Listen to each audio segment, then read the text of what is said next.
हर साल करोड़ों लोग अपनी जिंदगी के अंत तक पहुंचते हैं। लगभग हर मानव संस्कृति में हम मृत्यु को एक ऐसी चीज मानते हैं जिसे बदला नहीं जा सकता। यह एक ऐसी गहरी खाई की तरह है जहां समय आगे बढ़ना बंद कर देता है। यह सोच हमारे हिस्टोरिकल ट्रॉमा से जुड़ी है।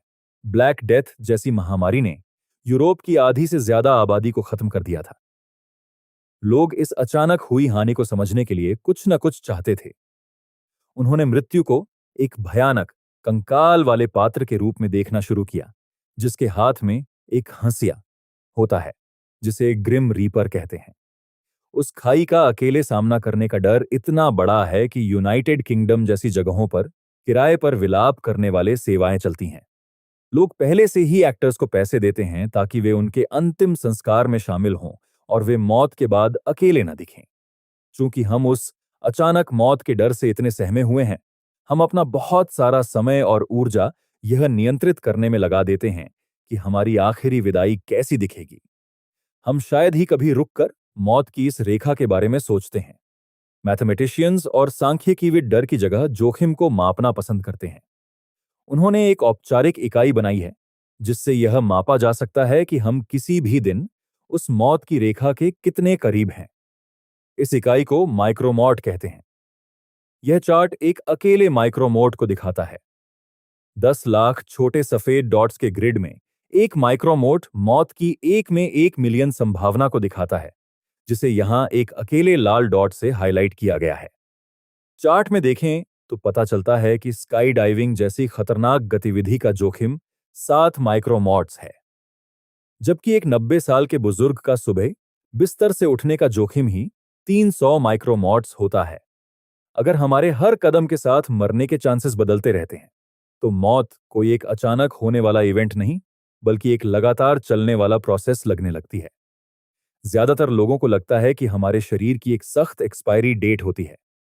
फिर भी बायोलॉजिस्ट्स आज भी बुढ़ापे के मुख्य कारण पर बहस करते हैं। कुछ रिसर्चर्स का मानना है कि हमारे डीएनए में ही खुद को खत्म करने का प्रोग्राम होता है, जबकि दूसरे कहते हैं कि यह जिंदगी भर की टूट फूट का नतीजा है। लेकिन बायोलॉजी में एक ऐसी चीज है जो इस नियम को तोड़ती है। एक माइक्रोस्कोपिक पानी का जीव है जिसे इमॉर्टल हाइड्रा कहते हैं। इंसानी शरीर समय के साथ कमजोर होता है, पर हाइड्रा अपनी पूरी जिंदगी अपने सेलुलर स्ट्रक्चर को रिपेयर करता रहता है। यह लगातार पुराने सेल्स की जगह नए सेल्स बनाता है, जिसकी वजह से यह कभी कमजोर या बूढ़ा नहीं होता। हाइड्रा साबित करता है कि बुढ़ापा प्रकृति का कोई अटल नियम नहीं है। अगर बायोलॉजी मौत की इस रेखा को पार कर सकती है, तो इंसानी मनोविज्ञान भी अचानक इसमें उलझ सकता है। एक बहुत ही दुर्लभ मानसिक स्थिति होती है जिसे कोटर्ड सिंड्रोम कहते हैं। इस बीमारी में दिमाग जिंदा इंसान को यह यकीन दिला देता है कि वह पहले ही मर चुका है। उन्हें यह पूरा विश्वास हो जाता है कि वे सड़ते हुए अमर लाशें। जहां कोटर्ड सिंड्रोम दिमाग का एक धोखा है, वहीं इंसानों ने कुछ ऐसी तकनीकी विधियां भी बनाई हैं ताकि हमारे शरीर को मौत की रेखा पर ही रोका जा सके। यह क्रायोनिक्स की वास्तविकता है। 1967 में जेम्स बेडफोर्ड पहले इंसान थे जिनके शरीर को प्रिजर्व किया गया था। तब से अब तक 250 से ज्यादा मरीजों के शरीरों को मरने के तुरंत बाद बहुत ज्यादा ठंडे टेम्परेचर पर जमा दिया गया है, इस उम्मीद में कि भविष्य की मेडिकल साइंस उन्हें फिर से जिंदा कर सकेगी। कुछ लोगों ने इस ग्रे जोन को छोड़कर सीधे मौत की सीमा के पार जाने का फैसला किया। 1921 में थॉमस बेडफोर्ड नाम के एक अमेरिकी ने मौत के बाद की जिंदगी को साबित करने के लिए एक खतरनाक एक्सपेरिमेंट किया।